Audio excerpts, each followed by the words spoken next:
உங்களுக்காக பிரத்யேகமா உருவாக்கப்பட்ட இந்த ஆழமான தேடல் பயணத்துக்கு உங்களை நான் அன்போடு வரவேற்கிறேன். வணக்கம். இன்னைக்கு நாம பேச போற விஷயம் ரொம்பவே சுவாரஸ்யமானது. ஆமா, நீங்க ஒரு சின்ன கற்பனை செஞ்சு பாருங்களேன். ஒரு மழைக்காலம், நீங்க வெளியே போயிட்டு வீட்டுக்குள்ள வரீங்க. ம், உங்க காலணிகள்ல இல்லனா ஆடைகள்ல கொஞ்சம் சேறு அல்லது மண் ஒட்டி இருக்குன்னு வைப்போம். அது சுத்தம் செய்யும் போது உங்களுக்குள்ள ஒரு விதமான எரிச்சல் வரும் இல்லையா? கண்டிப்பா வரும். இந்த மண்ணை எப்ப பார்த்தாலும் நம்மள அசுத்தமாக்கிட்டே இருக்கேன்னு சலிச்சுப்போம். அதுதான், ஒரு நவீன மனிதரா நாம மண்ணை வெறும் அழுக்கா, தூசியா இல்லனா ரியல் எஸ்டேட்ல விற்கப்படுற ஒரு வெறும் நிலமா மட்டும்தான் பார்க்க பழகியிருக்கோம். உண்மைதான். ரொம்ப மேலோட்டமான ஒரு பார்வை அது. ஆனா இன்னைக்கு நாம அலசப் போற ஒரு விஷயம் அந்த மண்ணை பத்தின உங்க ஒட்டுமொத்த பார்வையுமே தலைகீழா புரட்டி போட போகுது. ஆமா. இன்னைக்கு நம்ம தேடலுக்கு அடிப்படையா அமைஞ்சிருக்க மூலப்பொருள் அருட்பெருஞ்சோதி நாம சங்கீர்த்தனம். அதோட அருட்பெருஞ்சோதி அகவல்ல ஒளிர்ந்த ரகசிய தத்துவ படிக்கட்டுகள், அதாவது 192 முதல் 195 வரையிலான வரிகள். இந்த வரிகளுக்குள்ள அவ்ளோ ஆழமான அர்த்தங்கள் புதைஞ்சிருக்கு. சரியா சொன்னீங்க. இன்னைக்கு நம்ம நோக்கம் ரொம்ப தெளிவானது. நாம தினமும் சாதாரணமா கொஞ்சம் அலட்சியமாவே மிதிச்சு நடக்கிற இந்த மண் அப்படிங்கிற பருப்பொருளுக்குள்ள எத்தனை வகையான பிரம்மாண்டமான ரகசிய சக்திகள் மறைஞ்சிருக்குன்னு பார்க்க போறோம். அது மட்டும் இல்லாம அந்த சக்திகள் அந்த மாபெரும் பேரொளியான அருட்பெருஞ்சோதியோட எப்படி தொடர்பு படுத்தப்பட்டிருக்கு அப்படிங்கறதையும் தேடி போக போறோம். இது நான் படிக்கும்போதே எனக்குள்ள ஒரு பெரிய அதிர்வு ஏற்பட்டுச்சு. அதாவது அருட்பெருஞ்சோதி அருட்பெருஞ்சோதி அப்படின்னு அந்த வார்த்தைகள் திரும்ப திரும்ப வரும்போது அந்த தாளகதி ஒரு பெரிய அமைதியை கொடுக்கும். ஆமா, அந்த ரிதம் அது தர்ற அமைதியை பத்தி பேசவே எனக்கு ரொம்ப உற்சாகமா இருக்கு.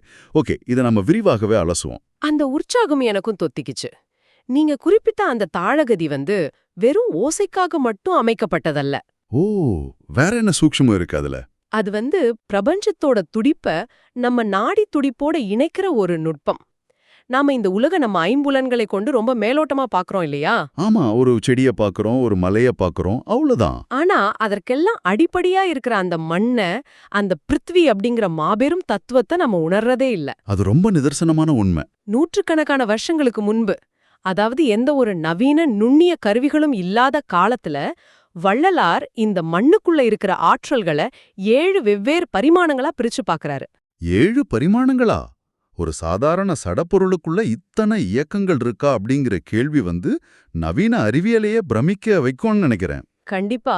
அதுதான் இங்க ரொம்ப ஆச்சரியமான விஷயம். என்னை ரொம்ப ஆச்சரியப்படுத்தின முதல் விஷயமே அந்த முதல் 2 வரிகள் தான். அதாவது மண்ணியற் சக்திகள் அருட்பெருஞ்சோதி, அப்புறம் மண் செயற் சக்திகள் அருட்பெருஞ்சோதி.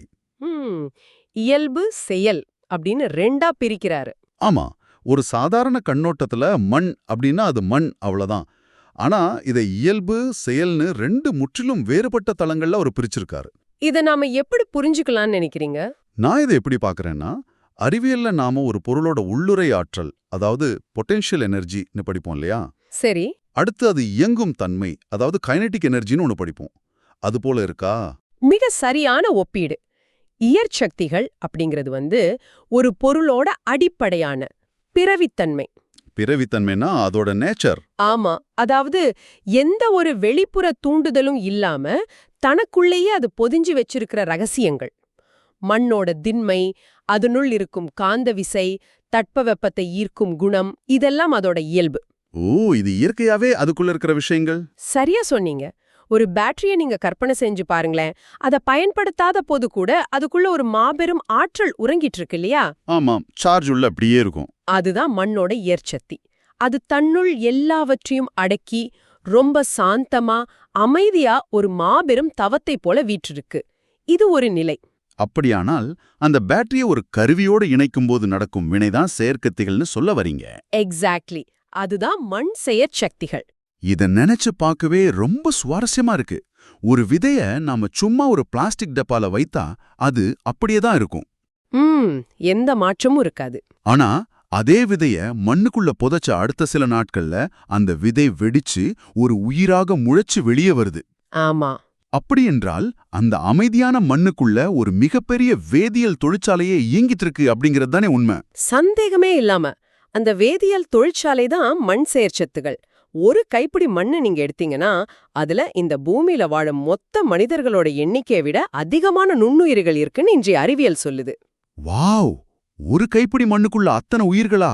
ஆமா, ஒரு இலை மரத்திலேந்து கீழே விழுகுது, அது அந்த மண் தன்னுள் இழுத்து சிதைத்து மீண்டும் அதை மற்றொரு மரத்துக்கான உரமாக மாற்றுது. இறப்பை உயிராக மாற்றும் ஒரு மாபெரும் செயலை அது இடைவிடாம செஞ்சுக்கிட்டே இருக்கு. இதை யோசிக்கவே பிரமிப்பா இருக்கு. அதோட செயல்தான். அப்போ இந்த ரெண்டு வேறுபட்ட தன்மைகளும், அதாவது அமைதியா இருக்கிற இயல்பும் இடைவிடாம இயங்குற செயலும் அந்த அருட்பெருஞ்சோதியோட பேராற்றலால் ஒருங்கிணைக்கப்படுது அப்படிங்கறதா இந்த வரிகளோட சாரம். 100க்கு 100 உண்மை. இதை கேட்கும்போது நேயர்களே உங்களுக்கு தோணலாம், நாம இனிமேல் நடக்கும்போது தரைய வெறும் தரைன்னு பார்க்க தோணாது, ஏதோ ஒரு மாபெரும் உயிரோட்டத்தின் மீது தான் நாம ஒவ்வொரு அடியும் எடுத்து வைக்கிறோம்னு ஒரு எண்ணம் வருது. அந்த விழிப்புணர்வு வரணும் அப்படிங்கிறதுக்கு தான் இந்த தேடலே. சரி, அடுத்தடுத்த பரிமாணங்களுக்கு செல்வோம். இது இன்னும் ஆழமா பயணிக்குது. அன்னுறவுகுத்த அருட்பெருஞ்சோதி, மண்ணுருச்சத்திகள் அருட்பெருஞ்சோதி, மண் கலைச்சத்திகள் அருட்பெருஞ்சோதி. இந்த வரிகள்ல பல சூக்ஷ்மங்கள் இருக்கு. இதுல உருச்சத்திகள் அப்படிங்கிறது வெளிப்படையாவே தெரியுது. மண்ணோட வடிவங்கள், அது கரடுமுரடான பாறையாகவோ மென்மையான வண்டலாகவோ இல்ல கண்ணுக்கு தெரியாத நுண்துகளாகவோ இருக்கலாம். ஆமா, அது அதோட பௌதிக வடிவம், அதாவது ஃபார்ம். ஆனா இந்த கலைச்சத்திகள் அப்படிங்கிற வார்த்தை என்னை ரொம்பவே சிந்திக்க வச்சது. மண்ணுக்குள்ள ஏது கலை? இங்கதான் நாம அந்த வரிகளோட ஆழமான தத்துவத்துக்குள்ள நுழையிறோம். கலை அப்படிங்கறத நாம வெறும் ஓவியம், சிற்பம்னு மனிதர்கள் உருவாக்குற அழகியலா மட்டுமே சுருக்கிட்டோம். ஆமா, கலைனா ஆர்ட்னு தான் நம்ம நினைக்கிறோம். ஆனா இயற்கையோட கலை அப்படிங்கிறது ஒரு பொருளோட நுட்பமான, வளைந்து கொடுக்கும், தன்னைத்தானே தகவமைத்துக் கொள்ளும் பரிமாணம். தகவமைத்துக் கொள்ளும் பரிமாணமா? கொஞ்சம் விளக்கமா சொல்ல முடியுமா? ஒரு ஆத்துல வெள்ளம் வரும்போது கவனிச்சிருக்கீங்களா? அந்த ஆற்றின் கரையில உள்ள மண் அந்த நீரோட ஓட்டத்துக்கேற்ப தன் பாதைய மாத்தி கொடுக்குது.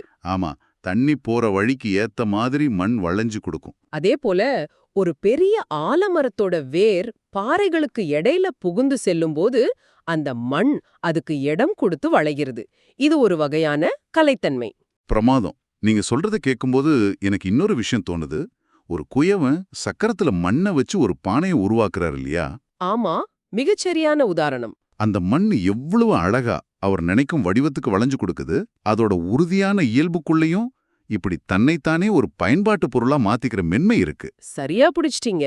அதுவும் மண்ணோட கலைச்சத்து தானே. இதத்தான் நீங்க தகவமைத்துக் கொள்ளும் பரிமாணம்னு சொல்றீங்களா? மிக துல்லியமா சொல்லிட்டீங்க. அந்த வளைந்து கொடுக்கும் தன்மை, சூழலுக்கேற்ப தன் குணத்தை மாற்றிக்கொள்ளும் நுட்பம், வெவ்வேறு தாதுக்களை தன்னுள் இணைத்துக் கொள்ளும் ரசவாதம், இவை அனைத்தும் மண்கலைச்சத்திகள் தான். ரொம்ப அழகா விளக்குனீங்க. இங்க ஒரு வார்த்தையை நீங்க கவனிக்கணும். அன்னுற வகுத்த. இந்த அகவல்ல இது பலமுறை வருது. அது என்ன அன்னுற வகுத்த? அது ஒரு வகையான பிணைப்பு குறிக்குதா? சரியா சொன்னீங்க. அன்னுர அப்படின்னா சற்றும் இடைவெளியின்றி மிக நெருக்கமாக பொருந்தியிருப்பது.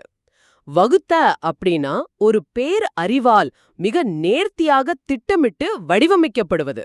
ஓ, அப்ப டிசைன் பண்ணப்பட்டிருக்குன்னு சொல்றீங்க. ஆமா, இப்போ மண்ணோட உருவத்தையும், அதாவது அதோட பௌதிக வடிவத்தையும், அதோட கலையையும், அதாவது அதோட நுட்பமான தன்மையையும் ஒன்னா இணைச்சு பாருங்க. ஒரு கரடுமுரடான பாறை எப்படியோ ஒரு மென்மையான வேருக்கு இடம் கொடுக்குது. ஒரு உறுதியான சடப்பொருளுக்குள்ள எப்படி இத்தனை வகையான நுண்ணிய செயல்பாடுகள் முரண்பாடில்லாம நடக்குது. அது தானா நடக்கல இல்லையா? கண்டிப்பா இல்ல. அது வெறும் எதேச்சியா நடந்த ஒரு விபத்தல்ல. அந்த அருட்பெருஞ்சோதி என்னும் மாபெரும் பொறியாளர் இந்த ஒவ்வொரு அணுவையும் ஒவ்வொரு சக்தியையும் ஒண்ணுக்கொன்னு முரண்படாம அன்னுர அவ்வளவு நெருக்கமா பிணைச்சு ஒரு பெரும் வலையமைப்பே உருவாக்கியிருக்கார். ஆடா, எனக்கு இப்போ ஒரு பெரிய தரப்பு கிடைச்சிருச்சு. சொல்லுங்க. நாம ஒரு கம்ப்யூட்டரை எப்படி வடிவமைக்கிறோம்? அதுல ஹார்ட்வேர்னு ஒரு பருப்பொருள் இருக்கு, அதுக்குள்ள சாஃப்ட்வேர்னு ஒரு கண்ணுக்கு தெரியாத நுட்பம் இருக்கு. ஆமா, இவை ரெண்டும் ஒண்ணுக்கொன்னு முரண்படாம மிக நேர்த்தியா இணைக்கப்பட்டாதான் அந்த சிஸ்டம் வேலை செய்யும். அதத்தான் இங்க அன்னுறவுகுத்துன்னு சொல்லிருக்காங்க. மிக அருமையான ஒரு நவீன உதாரணம் இது. இது உண்மையிலே மனச விரியச் செய்யும் ஒரு பார்வை. ஆனா அடுத்ததா வர்ற வரிகள் தான் என்ன நிஜமாவே அதிர்ச்சியில ஆழ்த்துச்சு. நான் இதை சற்றும் எதிர்பார்க்கல. எந்த வரிகள்? மண்ணொளிச்சத்திகள் அருட்பெருஞ்சோதி, மண்கருச்சத்திகள் அருட்பெருஞ்சோதி, மண்கனச்சத்திகள் அருட்பெருஞ்சோதி. ஆமா, ரொம்ப ஆழமான தத்துவம் இது. நாம மண்ணை எப்போதுமே இருட்டோடு தானே ஒப்பிடுவோம். பூமிக்கு அடியில்னா அது காரிருள்னு தான் நாம நினைக்கிறோம். ஆனா மண்ணுக்குள்ள ஒளி இருக்குன்னு இங்க எழுதப்பட்டிருக்கே, இதை எப்படி புரிஞ்சுக்கிறது? இது ஒரு அபாரமான கேள்வி. நம்முடைய அன்றாட புரிதல்ல ஒளி அப்படிங்கிறது சூரியன்ல இருந்தோ விளக்குல இருந்தோ வர்றது. மண் அப்படிங்கிறது இருளானது. அப்படிதானே நம்ம கண்கள் பார்க்குது.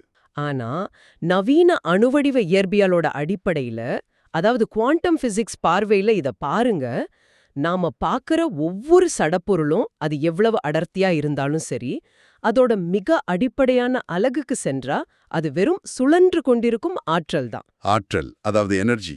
ஆமா, ஒரு பொருளை நாம எரிக்கிறோம்னா அதுக்குள் அதுவரை அடைபட்டு கிடந்த ஆற்றல் தான் நெருப்பாகவும் ஒளியாகவும் வெளிப்படுது. ஓ, இப்ப புரியுது. பல கோடி வருஷங்களா பூமிக்குள் புதைஞ்சு கிடக்கும் நிலக்கரிய எரிச்சுதான் நம்ம மின்சாரத்தை, அதாவது ஒளிய உருவாக்குறோம். அப்படி என்றால் அந்த நிலக்கரிக்குள், அந்த மண்ணுக்குள் இத்தனை காலமும் ஒளி உறங்கிக் கொண்டிருந்ததுன்னு தானே அர்த்தம். பிரமாதம். அதாவது ஆற்றல்தான் ஒளி.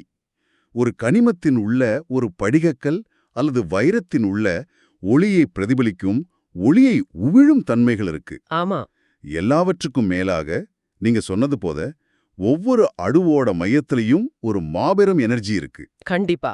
இதை எந்த ஒரு ஆய்வக கருவியும் இல்லாத காலத்துல தன் அகக்கண்ணால் பார்த்து மண்ணொளிச்சக்திகள்னு பதிவு செய்திருக்காங்க அப்படிங்கறதான் கற்பனைக்கு மீட்டாத ஆச்சரியமா இருக்கு. அதுதான் ஞானிகளின் பார்வை. அடுத்து ஒரு மண் கருச்சக்திகள் அப்படிங்கறத எப்படி பார்க்கணும்? கரு அப்படிங்கிறது உயிர்களுக்கு மட்டும்தானே உரியது. இங்கதான் நாம மொழியையும் தத்துவத்தையும் இணைத்து பார்க்கணும். கரு அப்படின்னா ஒரு விதை அல்லது ஒரு மைய புள்ளி. எந்த ஒரு கட்டமைப்புக்கும் ஒரு மையம் தேவையில்லையா? ஆமா, ஒரு கோர் தேவைப்படும். பூமியோட ஆழத்திற்கு சென்றால் அங்கே கொதிக்கும் பாரம் புலம்பான ஒரு மாபெரும் கரு இருக்கு. அதுதான் பூமியோட காந்த புலத்தை தீர்மானிக்குது. சரி. அதே போல ஒரு சிறிய மண் பரலை எடுத்துக்கிட்டோம்னா அதில் இருக்கும் ஒவ்வொரு அணுவுக்கும் ஒரு உட்கரு, அதாவது நியூக்ளியஸ் இருக்கு. ஆமா, அறிவியல்ல அப்படிதான் சொல்றாங்க. அந்த மைய புள்ளிலிருந்து தான் சகலமும் இயங்குது. அந்த மையம் இல்லை என்றால் அந்த பொருளுக்கே இருப்பில்ல. அந்த அடிப்படையான மைய சக்தியத்தான் மண்கரு சக்திகள்னு சொல்றார் வள்ளலார். இதை நாம எப்படி புரிஞ்சுக்கலாம்னா, இந்த பிரபஞ்சத்துல இருக்கும் பெரிய கோளானாலும் சரி, அல்லது என் கைரேகையில படிந்திருக்கும் ஒரு மிகச்சிறிய மண்புகழானாலும் சரி, இரண்டுக்கும் ஒரு மையப்புள்ளி இருக்கு. அந்த மையம்தான் ஒரு சிஸ்டத்தை இயக்குது. மிகச் சரியான புரிதல். சரி, அடுத்து ஒரு மண்கணச் சக்திகள் என்றால் என்ன? கரு என்பது மையப்புள்ளி என்றால் கணம் என்பது அதோட விரிவடைந்த வடிவமா? சரியா பிடிச்சிட்டீங்க. ஒரு அணுவின் மையம் கரு. ஆனா ஒரு அணு மட்டும் தனித்து இயங்க முடியாதில்லையா? ஆமா, ஒன்னு சேரணும். பல கோடிக்கணக்கான அணுக்கள் ஒன்று சேர்ந்தால் ஒரு மூலக்கூறு உருவாகும். பல மூலக்கூறுகள் சேர்ந்தால் ஒரு பொருள் உருவாகும். இந்த கூட்டமைப்பு, இந்த ஒட்டுமொத்த பரிமாணம் இருக்கு இல்லையா, அததான் கணம்னு சொல்றோம். ஊ, அந்த கூட்டமைப்ப சொல்றீங்க. இதை இன்னொரு கோணத்திலையும் பார்க்கலாம். புவியீர்ப்பு விசை அப்படிங்கிறது ஒரு மாபெரும் கனசக்தி. கோடிக்கணக்கான டன் எடையுள்ள பாறைகளையும் கடல்களையும் மண்ணையும் சிதறாம ஒன்னா பிடிச்சு வச்சிருக்கும். அந்த திரட்சி, அந்த கூட்டமைப்பின் சக்தி தான் மண் கனசக்திகள். எனக்கு இப்போ அந்த 3 வார்த்தைகளுக்கு பின்னால் உள்ள முழுமையான சித்திரம் புரியுது. ஒளி அப்படிங்கிறது அணுக்களுக்குள் இருக்கும் அடிப்படை ஆற்றல். சரி. கரு அப்படிங்கிறது அந்த ஆற்றலை தன்னகத்தே கொண்ட மையப்புள்ளி. கணம் அப்படிங்கிறது அப்படிப்பட்ட கோடிக்கணக்கான மையங்கள் ஒன்று சேர்ந்து ஒரு மாபெரும் பொருளாக, ஒரு கிரகமாக, ஒரு உலகமாக நிலைத்திருக்கும் கூட்டமைப்பு. அற்புதமா தொகுத்துட்டீங்க. இந்த 3ம் சிதறிவிடாமல் ஒன்றோடொன்று அன்னுற வகுக்கப்பட்டிருக்கிறது. இது ஒரு மாபெரும் பிரபஞ்ச நாடகம். இது உணரும்போது நம்மை சுற்றியுள்ள உலகம் எவ்வளவு துல்லியமா, எவ்வளவு அழகா வடிவமைக்கப்பட்டிருக்குன்னு ஒரு பக்தி கலந்த பிரமிப்பு வருது. அந்த பிரமிப்பு தான் இயற்கையின் மீதான உண்மையான மரியாதை. நம் முன்னோர்கள் மண்ணை ஏன் பூமாதேவின்னு வணங்குனாங்க அப்படிங்கிறதுக்கான அறிவியல் இதுதான். ஆமா, அது வெறும் சென்டிமெண்ட் இல்ல. கண்டிப்பா இல்ல. மண்ணுக்குள்ள இயல்பு, செயல், உருவம், கலை, ஒளி, கரு, கணம்னு இத்தனை மாபெரும் சக்திகள் தங்களுக்குள் ஒரு பெரிய சிம்பனி இசைய போல இயங்கிட்டு இருக்கிறத அவங்க உணர்ந்திருந்தாங்க. இதை விட சிறப்பா இதை விளக்க முடியாது. இப்போ நாம இந்த தத்துவ படிக்கட்டுகளோட இறுதி பகுதிக்கு வந்திருக்கோம். சொல்லுங்க. வகை பலபலவும் அருட்பெருஞ்சோதி, அன்கொளவு அமைத்த அருட்பெருஞ்சோதி. இது எனக்கு இன்னொரு வியப்ப கொடுத்துச்சு. மண்ணோட வகைகள் பலபல அப்படின்னு இங்க குறிப்பிடப்பட்டிருக்கு. நாம வழக்கமா செம்மண், வண்டல் மண், களிமண்ணுன்னு சில வகைகளை சொல்லுவோம். ஆனா இங்கு சொல்லப்படும் பல பல வகைகள் என்பது பிரபஞ்ச அளவிலானதா? கண்டிப்பா. வகை பலவும் அப்படிங்கிறது இந்த ஒரு பூமியோடு முடிந்து விடுவதில்லை. மனித குலம் இன்று செவ்வாய் கிரகத்தின் மண்ணை ஆராய்ந்து கொண்டிருக்கு. நிலவோட மண்ணை பூமிக்கு கொண்டு வந்து பாக்குறாங்க. ஆமா, விண்வெளி ஆராய்ச்சியில அதை பண்றோம். அங்கேயும் பலவிதமான தாதுக்கள், பலவிதமான வேதியியல் கட்டமைப்புகள் இருக்கு. பிரபஞ்சம் முழுவதும் சிதறிக் கிடக்கும் விண்கற்கள், நட்சத்திர துகள்கள், விண்வெளி தூசிகள்னு சடப்பொருளோட அனைத்து விதமான முடிவற்ற வகைகளையும் இந்த ஒரு வார்த்தை உள்ளடக்கி விடுகிறது. அவ்வளவு விரிவான பார்வையாது. ஆமா, இத்தனை முடிவற்ற தன்மைகளும் அந்த ஒற்றை பேரொளியான அருட்பெருஞ்சோதியோட பல்வேறு முகங்கள்தான். இந்த முடிவற்ற பிரம்மாண்டத்தை பத்தி பேசும்போதே என்ன ரொம்ப நெகிழ வச்ச ஒரு வார்த்தை வருது. அண்கொளவமைத்த. அது ரொம்ப ஆழமான கருணை நிரம்பிய வார்த்தை. ஆமா, இந்த வார்த்தையோட உண்மையான அர்த்தம் புரிஞ்சும்போது எனக்குள்ள ஒரு பெரிய சிலிர்ப்பு ஏற்பட்டுச்சு. அண்கொள அமைத்த அப்படின்னா நாம மிக எளிதாக அணுகிக் கொள்ளும் வகையில நம்முடைய பயன்பாட்டுக்கு உகந்த வகையில அமைக்கப்பட்டிருக்கிறது. சரியா புரிஞ்சிருக்கீங்க. நான் இதை இப்படி யோசிச்சு பார்க்கறேன். உள்ளே ஒளி, கரு, கணம், கோடிக்கணக்கான வேதியியல் மாற்றங்கள், மாபெரும் புவியீர்ப்பு விசைன்னு ஒரு பயங்கரமான மூர்க்கமான ஆற்றல் இந்த மண்ணுக்குள்ள இயங்கிட்டு இருக்கு. ஆமா, பெரிய எனர்ஜி அது. ஆனா வெளியில அது எப்படி தெரியுது? ஒரு சிறு குழந்தை அந்த மண்ணுல விழுந்து புரண்டு விளையாட முடியுது. ஒரு விவசாயி அந்த மண்ணை வெட்டி விவசாயம் செய்ய முடியுது. நாம் அதோட மீது வீடுகளை கட்டிக்கிட்டு நிம்மதியா தூங்குறோம். அதுதான் இயற்கையின் அற்புதம். இவ்வளவு பெரிய ஆபத்தான சக்திகளை உள்ள வச்சுக்கிட்டு அது எப்படி மனிதர்களுக்கு இவ்வளவு சாந்தமா பாதுகாப்பா அமைக்கப்பட்டிருக்கு? இது எவ்வளவு பெரிய கருணை! பொருளுக்குள்ளேயும் நடந்துகிட்டு தான் இருக்கு. ஆமா, ஆனா அது மனிதர்களையோ மற்ற சிறு உயிரினங்களையோ எரித்து விடாமல், எந்த பாதிப்பும் ஏற்படுத்தாமல், பாதுகாப்பான ஒரு கவசமாக நாம அணுகி பயன்படுத்தக்கூடிய வகையில அன்கோள் அமைக்கப்பட்டிருக்கு. இது வெறும் அறிவியல் கட்டமைப்பு மட்டும் அல்ல. கண்டிப்பா இல்ல. இது இயற்கையோட மாபெரும் பொறியியல் மட்டுமல்ல, ஈடு இணையற்ற பெரும் கருணை. அந்த அருட்பெருஞ்சோதியோட எல்லையற்ற கருணைதான் இவ்வளவு பெரிய ஆற்றலை ஒரு எளிய தூசியா நம் காலடியில சமர்ப்பித்திருக்கு. பிரம்மாண்டமும் அளப்பரிய கருணையும் ஒரே புள்ளியில சந்திக்கும் இடம் இது. நேர்களே, இன்று நாம மேற்கொண்ட இந்த ஆழமான பயணத்தின் மூலம் நாம தெரிந்து கொண்ட விஷயங்களை ஒருமுறை சுருக்கமா பார்ப்போம். அது ரொம்ப அவசியம். காலில் ஒட்டும் தூசியாகவோ அல்லது வெறும் சடப்பொருளாகவோ நாம நினைத்த மண் அப்படிங்கிறது உண்மையில 7 மாபெரும் சக்திகளோட ஒரு கூட்டு பேரரசு. அதனுள் அமைதியான இயல்பு இருக்கு, இடைவிடாது இயங்கும் செயல் இருக்கு. ஆமா, அதுக்கு ஒரு பௌதீக உருவம் இருக்கு, தன்னை வளைத்துக் கொள்ளும் நுட்பமான கலை இருக்கு, இருட்டான அந்த பருப்பொருளுக்குள்ள பேராற்றலான ஒளி இருக்கு, அதை ஆளும் மையமான கரு இருக்கு, அதை ஒரு பிரம்மாண்டமாக நிலைநிறுத்தும் கணம் இருக்கு. ரொம்ப அழகா தொகுத்தீங்க. இத்தனை முடிவற்ற வகைகளும் ஒரு பெரும் கருணையால நாம எளிதா பயன்படுத்தும் வகையில மிக நேர்த்தியா நெருக்கமாக பிணைத்து அடுக்கப்பட்டிருக்கு. இவை அனைத்தும் அந்த அருட்பெரும் ஜோதியோட வெளிப்பாடு அப்படிங்கிறத இந்த ஆழமான வரிகள் நமக்கு உணர்த்துது. கண்டிப்பா. நேயர்களே, இந்த அறிவு உங்களுக்கு ஏன் முக்கியம்னு நீங்க நினைக்கலாம். நாளை காலை நீங்க வெளியே செல்லும்போது புல்வெளியிலோ அல்லது மண் தரையிலோ வெறும் கால்ல ஒரு 8 நடந்து பாருங்க. ஒரு சின்ன உணர்வு பரிமாற்றம் அது. ஆமா, நீங்க வெறும் தரையை மிதிக்கல. கோடிக்கணக்கான நுண்ணுயிரிகள், இயற்பியல் விந்தைகள், வேதியியல் மாற்றங்கள் மற்றும் பேரொளியின் கருணை நிரம்பிய ஒரு பிரம்மாண்டமான வலையமைப்பின் மீது நீங்க நின்று கொண்டிருக்கீங்க அப்படிங்கறத உணர்வீங்க. உலகை நீங்க பார்க்கும் விதம் இந்த நொடியிலிருந்து முற்றிலுமா மாறிடும். உலகை நீங்க பார்க்கும் விதம் மாறுவது மட்டுமல்ல, உங்களை நீங்க பார்க்கும் விதமும் மாறணும். எப்படி சொல்றீங்க? இந்த உரையாடலோட முடிவுல ஒரு சிந்தனையை நான் உங்களுக்குள்ள விதைக்க விரும்புறேன். நாம தினமும் சாதாரணமா கடந்து செல்லும், வெளியே எங்கும் பரவி கிடக்கும் மண் அப்படிங்கிற ஒரு பூதத்திற்கே அதோட இயல்பு முதல் ஒளி வரை இத்தனை நுட்பமான ரகசிய சக்திகள் அருட்பெருஞ்சோதியால் அடுக்கடுக்கா சற்றும் இடைவெளியின்றி அன்னுர வகுக்கப்பட்டுள்ளன என்றால் கொஞ்சம் ஆழமா யோசிச்சு பாருங்க. இதே இயற்கையால், இதே பேரொளியால் மிக உன்னதமாக உருவாக்கப்பட்ட, சுவாசிக்கின்ற, சிந்திக்கின்ற உங்கள் சொந்த உடலுக்குள், உங்கள் மனித அமைப்புக்குள் இன்னும் எத்தனை வகையான பிரம்மாண்டமான இதுவரை வெளிப்படாத சக்திகள் அன்னுர வகுத்து வைக்கப்பட்டிருக்கோம்? ரொம்ப பிரம்மாண்டமான ஒரு கேள்வி இது. ஆமா, உங்களுக்குள் இருக்கும் அந்த ஒளியை, அந்த கருவை நீங்க எப்போது உணர்ந்து கொள்ள போறீங்க? இந்த மாபெரும் கேள்வியோடு நேயர்களே, இன்றைய தேடலை உங்களிடமே விட்டுவிடுகிறேன். சிந்தித்து பாருங்கள். மீண்டும் சந்திப்போம்.